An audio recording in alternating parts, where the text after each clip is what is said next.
किस अधिनियम में कलकत्ता में सर्वोच्च न्यायालय की स्थापना का प्रावधान किया गया था? तो रेगुलेटिंग एक्ट 1773। नियंत्रण परिषद की स्थापना पिट्स एक्ट 1784। सर्वोच्च न्यायालय की स्थापना 1773।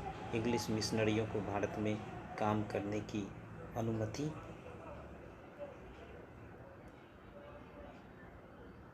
1813। और गवर्नर जनरल की परिषद में कानूनी सदस्य 1833। किस अधिनियम के द्वारा अंग्रेजी शिक्षा की नींव बनी? तो 1813 के चार्टर एक्ट के द्वारा।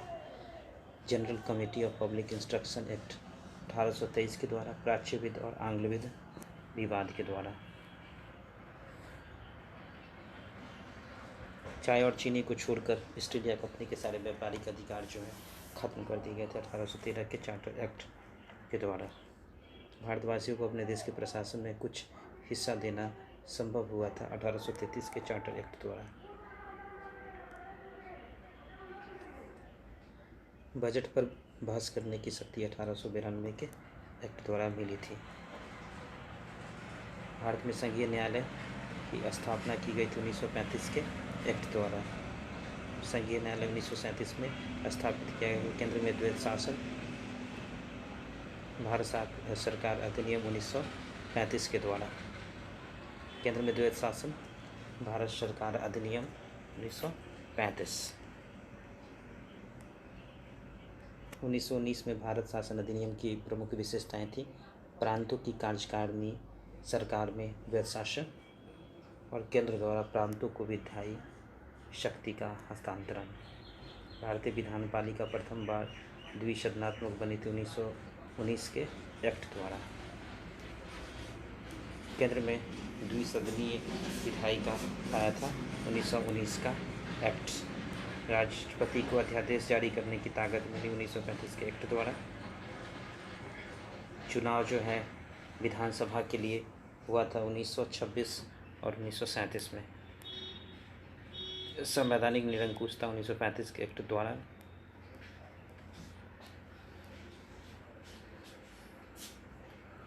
केंद्र और राज्य के बीच शक्तियों का विभाजन जो 1935 के एक्ट द्वारा किया गया था। 1935 की विशेषता कौन नहीं थी?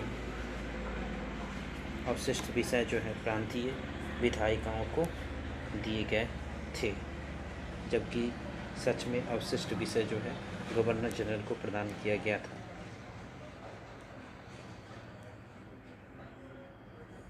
अखिल भारतीय महासंघ 1935 के एक्ट द्वारा।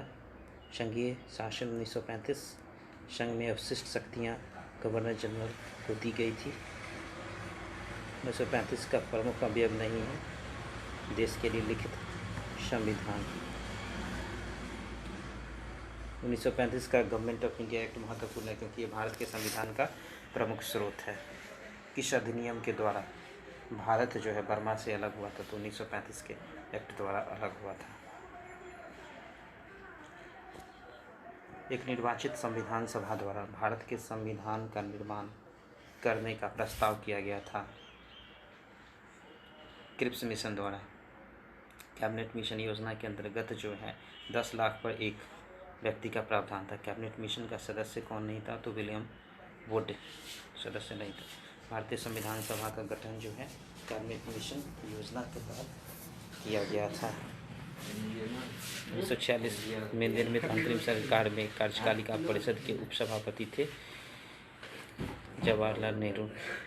1946 में गठित प्रथम अंतरिम सरकार का सदस्य नहीं था राधा कृष्णन।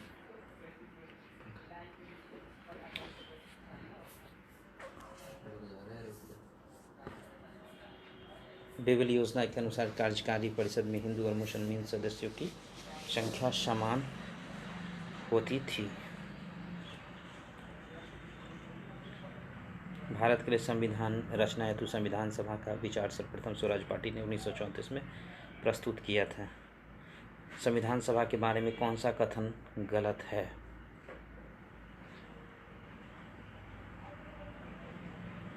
संविधान सभा जो थी वयस्क मताधिकार पर आधारित थी, बात सही है, और यह अप्रत्यक्ष निर्वाचन का परिणाम थी।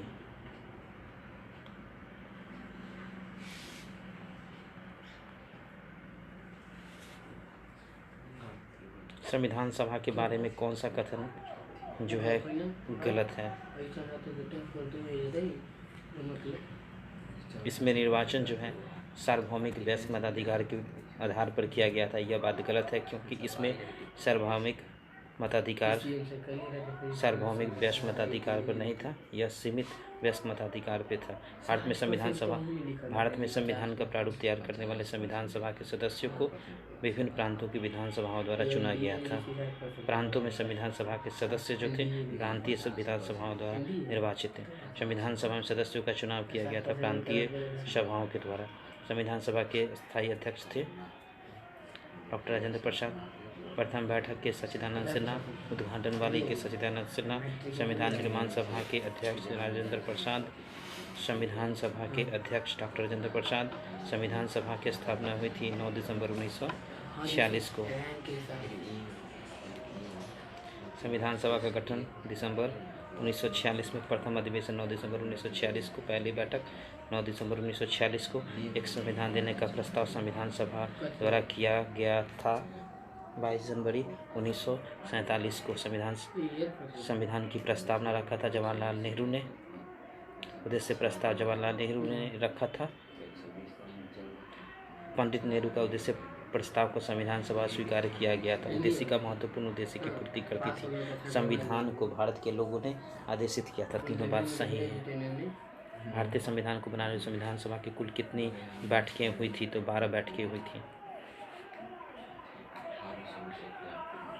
संविधान सभा की अंतिम बैठक जो है कब हुई थी? तो अंतिम बैठक हुई थी 24 जनवरी 1950 को हुई थी। भारत के संविधान के निर्माण में कितना समय? 2 वर्ष 11 महीना और 18 दिन लगा।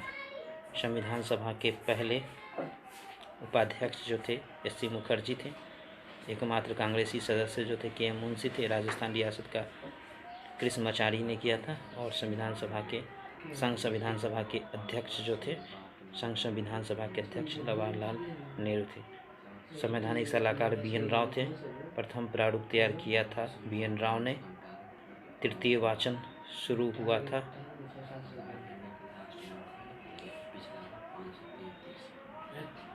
26 नवंबर 1949 तक चला था। पूर्ण रूप से संविधान तैयार हुआ था 26 नवंबर 1949 को। संविधान सभा द्वारा अंगीकृत किया गया था 26 नवंबर 1949 को। किस तिथि को अपनाया गया था? तो 26 नवंबर 1949 को अपनाया गया था। लागू हुआ था 26 जनवरी 1950 को। कांग्रेस ने इस तिथि को 1930 में जो स्वतंत्रता दिवस मनाया था, इसलिए 26 जनवरी को संविधान लागू किया गया था। संविधान को अपनाया गया था संविधान सभा द्वारा अपनाया गया था। संविधान को स्वीकृत किया गया था 26 नवंबर 1949 को। 1949 को किसके द्वारा? संविधान सभा द्वारा।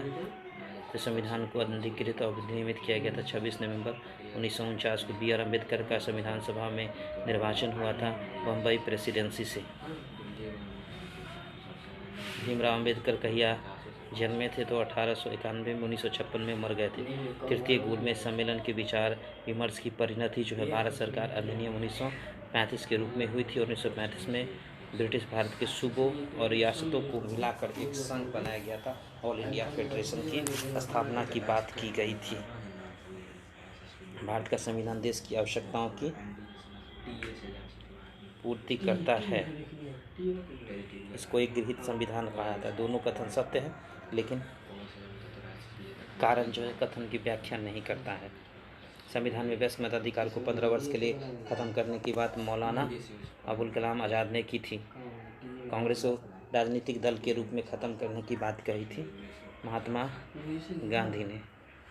भारतीय संविधान के निर्माताओं जो अल्पसंख्यकों के हितों को कम महत्व करता है, ये बात बोला था आइवर जेनिंग्स ने।